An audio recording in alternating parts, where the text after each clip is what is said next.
Hello, and welcome to another episode of My Two Cent. My name is Paul Emerson, and I'll be giving you my 2 cents. Today's topic is going to be on words not having power. So first, I may or may not add a vocabulary or a glossary to the beginning of this video, but it's 2015, and for the last few years, I've been having this discussion with individuals about how words have power and how you can manifest things, and if you have your thoughts all lined up, you can create your reality and this and that. And yeah, I'm not having those discussions anymore. I'm gonna make this video to explain my position and give you my opinion on what that means, how it's used, why it's incorrect, and how it will actually potentially set you up for failure greater than if you think correctly. You don't have to listen to someone else. My 2 cents has always been, it's a lot easier for me to put it in words now, but my 2 cents has always been about helping other people think for themselves. And it's pretty much what it's basically about. It's about when we grow up as children, we are giving values and we're taught things incorrectly. We're taught things based on our maturity level, based on how people around us feel we are going to need, what information people think we're going to need, and what information people think is relevant.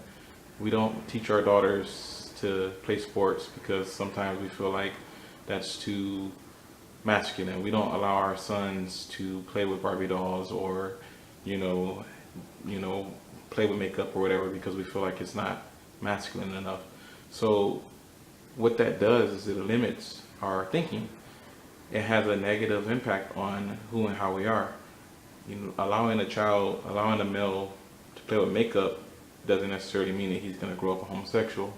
And the same with females. It's a standard in our society. I'm not challenging it.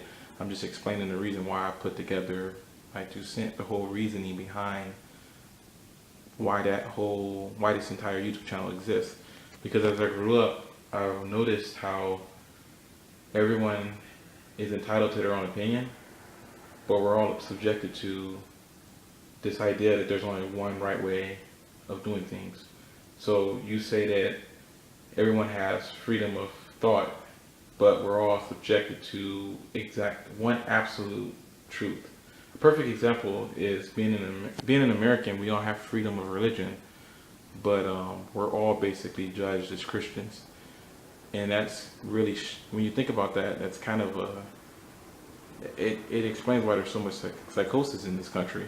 Because how do you say that there's freedom of religion, but all of this religion and spiritual foundation that people have in this country is based on one ideological religion? And that's the reason why I put together my 2 cents. And that's the reason why I'm putting together this video on why words do not have power. Not because I think it's wrong or that I think that I'm better than everyone else. It's simply an understanding that getting your mind right is the single most important thing a person can do. It really doesn't matter if you get into heaven if the legacy you leave on earth creates this. I mean, it doesn't matter if you can quote every scripture from the Bible if you're an asshole. It just doesn't matter. It really doesn't matter. It doesn't matter that Jesus loves you if you're incapable of loving your neighbor. And that's the reason why my 2 cents. That's the reason why I'm not a Christian. Because what's the point in being able to quote the Bible, going to church every Sunday, and you can't even look yourself in the eyes in the mirror? You're not even able to rationalize or think simple thoughts, let alone complex thoughts, And I'm not attacking or belittling or trying to demean anyone.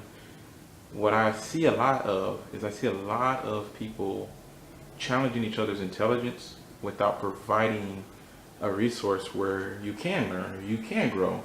If a person is lacking in knowledge, when you know that everyone is born ignorant, instead of telling them they're stupid or that they're dumb, why not help them learn, help them evolve, help them grow mentally so that they can approach a higher thinking level, And it doesn't mean you're going to think the way I want you to think. It means, this is the information. You take it, you grow with it, you know, and that's what my 2 cents is about.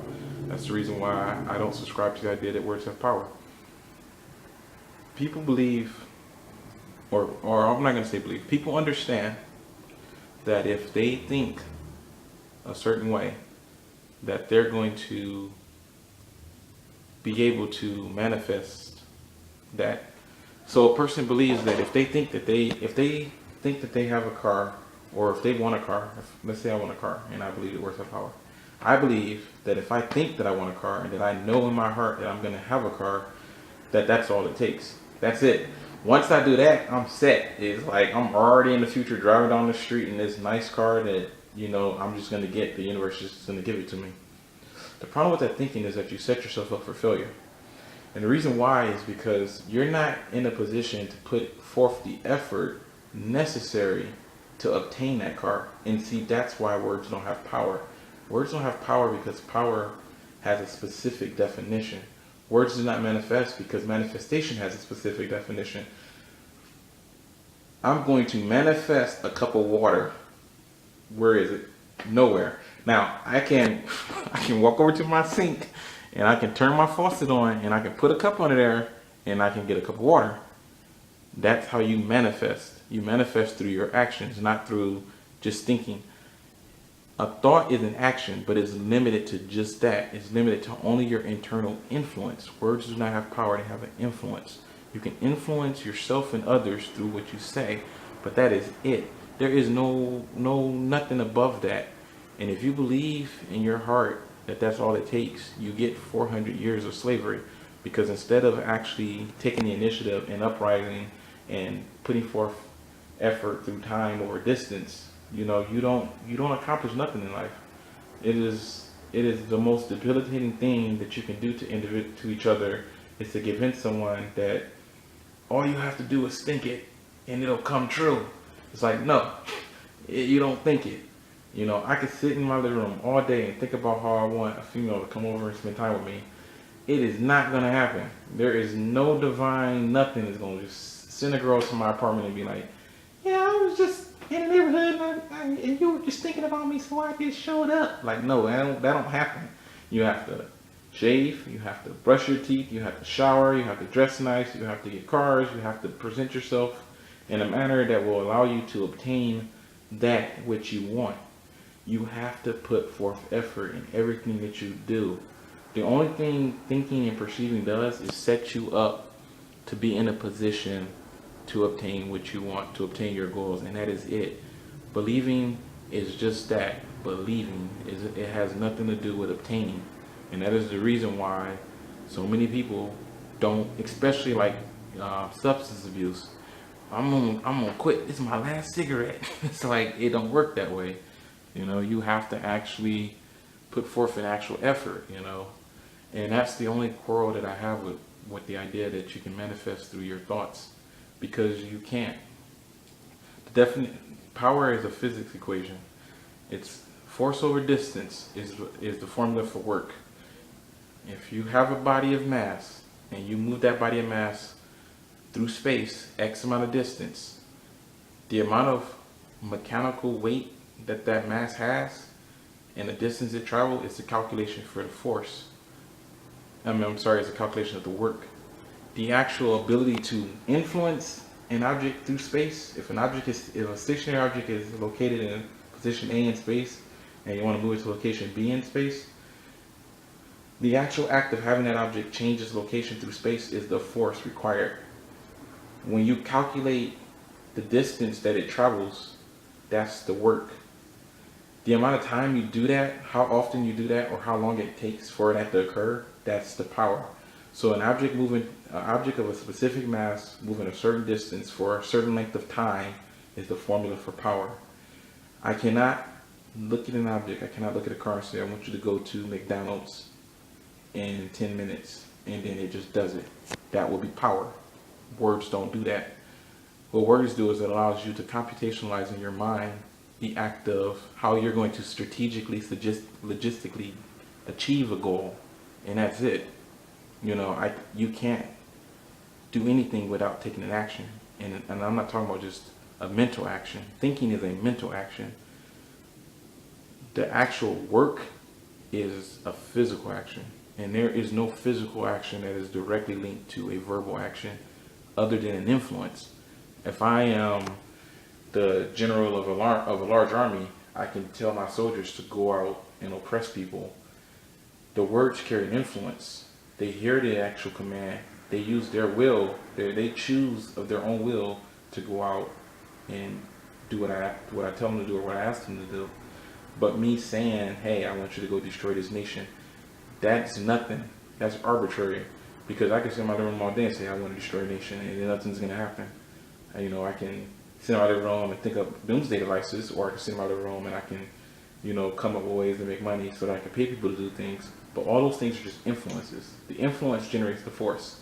The force applied to whatever is being acted upon will generate the work. And the work calculated through time is the definition of power, and that is absolute. There is no way around that.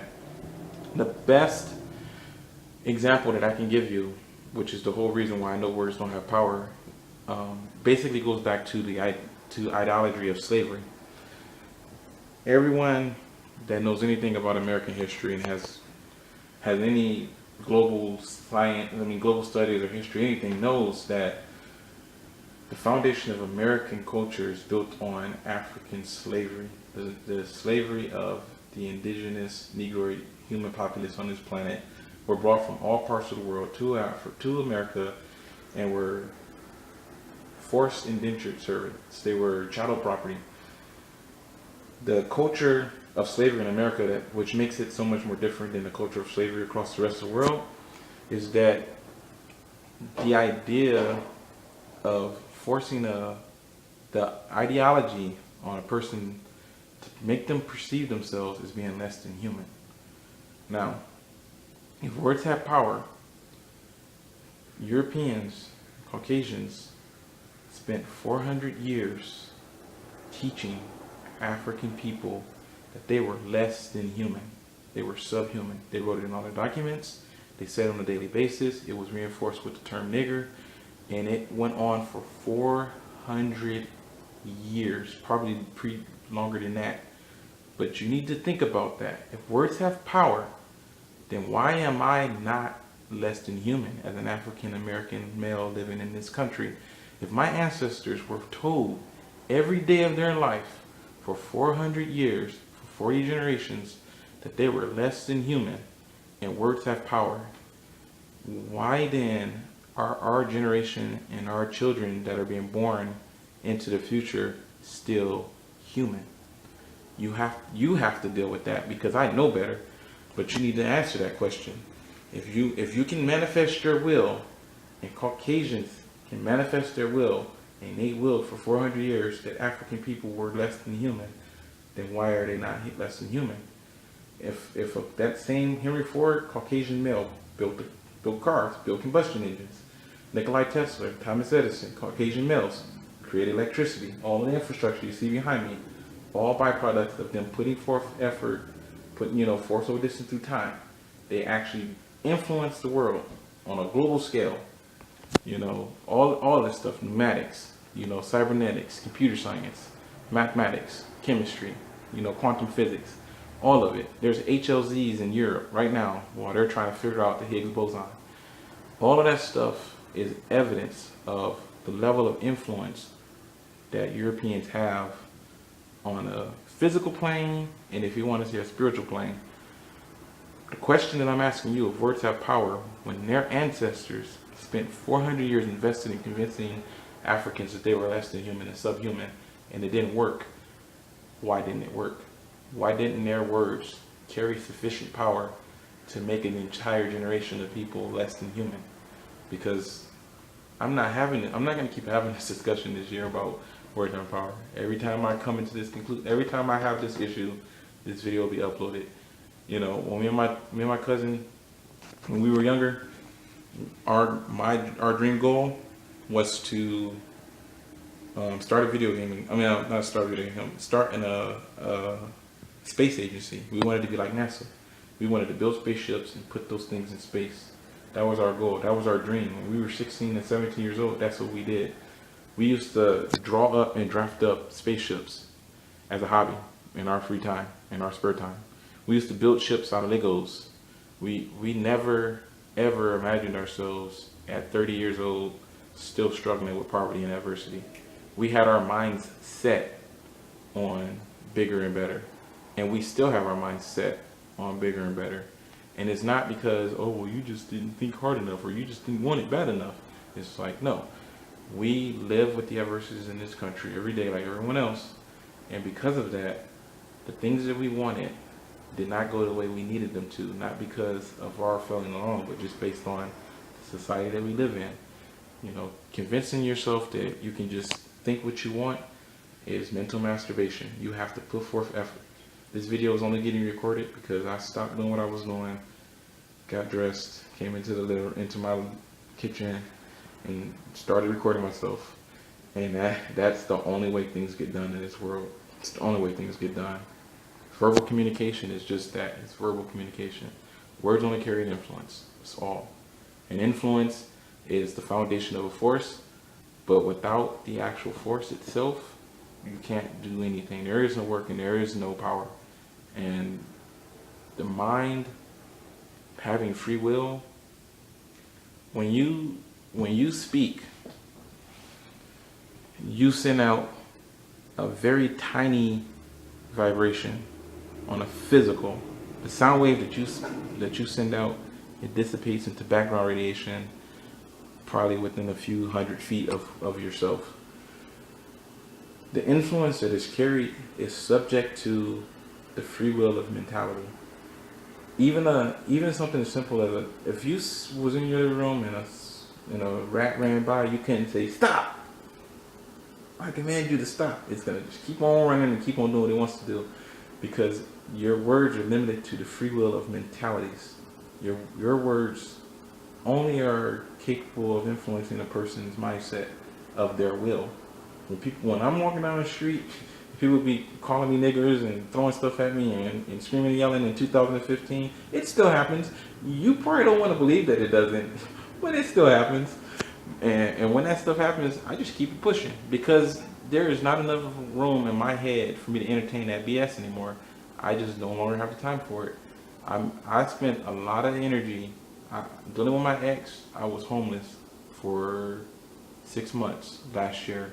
I worked 2 jobs, sleeping outside in a tent. Well, no, I worked 1 job, sleeping outside in a tent. Worked at Jack in the Box for 6 months, night shift. Homeless, sleeping outside in Vancouver, Washington's rain. But the point that I'm making is that the only reason why I was able to achieve what I have now is because I put forth the effort. I put in the work. I dealt with the adversities. I dealt with the discrimination. I dealt with the lack of help and support by the society and the nation and the neighbors. You know, I just put in the effort, because my long-term goal is to start a bank. And then after I start a bank, I want to start a city based on sustainable and based on equality and sustainability. That's what I'm doing with my life. I want to make a video game, and that's it. I just want to be an outstanding, decent person. And when people try to convince me other than that, because I know that there is no influence, because I know I have to submit to their ideology and their belief, my time is not wasted anymore. I go through this world.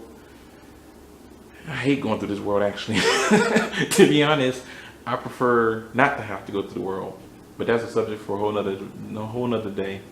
The whole overall point of this video is, if you believe that thinking something is going to make it happen, then I respect your opinion. I don't. So we're not going to see eye to eye on that. So as always, my name is Paul Emerson, and this is my 2 cents.